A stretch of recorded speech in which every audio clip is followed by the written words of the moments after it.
भोलानाथ शहर की एक छोटी सी गली में रहता था। वह मेडिकल दुकान चलाता था। सारी दवाइयों की उसे अच्छी जानकारी थी। पूरी दुकान खुद संभालता था, इसलिए कौन सी दवा कहाँ रखी है उसे अच्छी तरह पता था।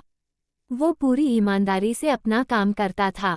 ग्राहकों को सही दवा सही दाम पर देता था। सब कुछ अच्छा होने के बाद भी भोलानाथ नास्तिक था। भगवान में उसका जरा भी विश्वास नहीं था। वह पूरा दिन दुकान पर काम करता और शाम को परिवार तथा दोस्तों के साथ समय गुजारता था। उसे ताश खेलने का शौक था। जब भी टाइम मिलता दोस्तों के साथ ताश खेलने बैठ जाता था। एक दिन वह दुकान पर था, तभी कुछ दोस्त आए। तभी भारी बारिश भी शुरू हो गई। रात हो गई थी, लेकिन सभी बारिश थमने का इंतजार कर रहे थे। बिजली भी चली गई थी। बैठे बैठे क्या करें, सोचा मोमबत्ती की रोशनी में ताश ही खेल लेते हैं। सारे दोस्त दुकान में ताश खेलने बैठ गए। सभी ताश में मगने थे, तभी एक लड़का दौड़ा दौड़ा आया। वह पूरी तरह भीग चुका था। उसने जेब से दवा की एक पर्ची निकाली और भोलानाथ से दवा मांगी। भोलानाथ खेल में मगन था। उसने पहली बार में तो ध्यान ही नहीं दिया। तभी लड़ने को जोर से आवाज देते हुए कहा, मेरी माँ बहुत बीमार है। सारी दवा दुकानें बंद हो गई हैं। एक आपकी दुकान ही खुली है। आप दवा देंगे तो मेरी माँ ठीक हो जाएगी। भोलानाथ आधे अधूरे मन से उठा, पर्ची देखी और अंदाज से दवा की एक शीशी उठाकर उसे दे दी। पैसे काटकर लड़के को लौटा दिए। लड़का भागते हुए चला गया। तभी बारिश थम गई। भोलानाथ के दोस्त चले गए और भोलानाथ भी दुकान बंद करने लगा। तभी उसे ध्यान आया कि रोशनी कम होने के कारण उसने गलती से लड़के को चूहे मारने वाली दवा की शीशी दे दी है। भोलानाथ के हाथ पांव फूल गए। उसका दिल जोर जोर से धड़कने लगा। उसकी 10 साल की नेकी पर मानो जैसे ग्रहण लग गया। उस लड़के बारे में वह सोचकर वह तड़पने लगा। सोचा यदि ये दवाई उसने अपनी बीमार माँ को देगा तो वह अवश्य मर जाएगी। लड़का भी बहुत छोटा होने के कारण उस दवाई को तो पढ़ना भी नहीं जानता होगा। एक पल वह अपनी इस भूल को कोसने लगा और ताश खेलने की अपनी आदत को छोड़ने का निश्चय कर लिया, पर यह बात तो बाद के बाद देखी जाएगी।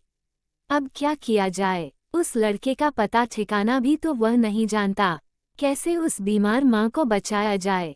सच कितना विश्वास था उस लड़के की आंखों में।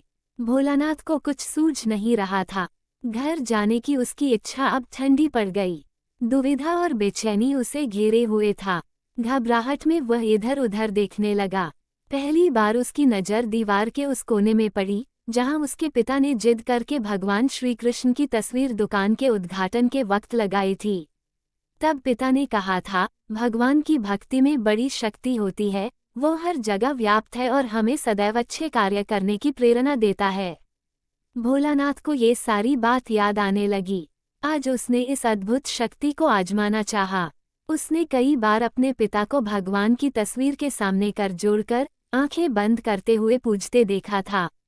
उसने भी आज पहली बार कमरे के कोने में रखी उस धूल भरे कृष्ण की तस्वीर को देखा और आंखें बंद कर दोनों हाथों को जोड़कर वहीं खड़ा हो गया।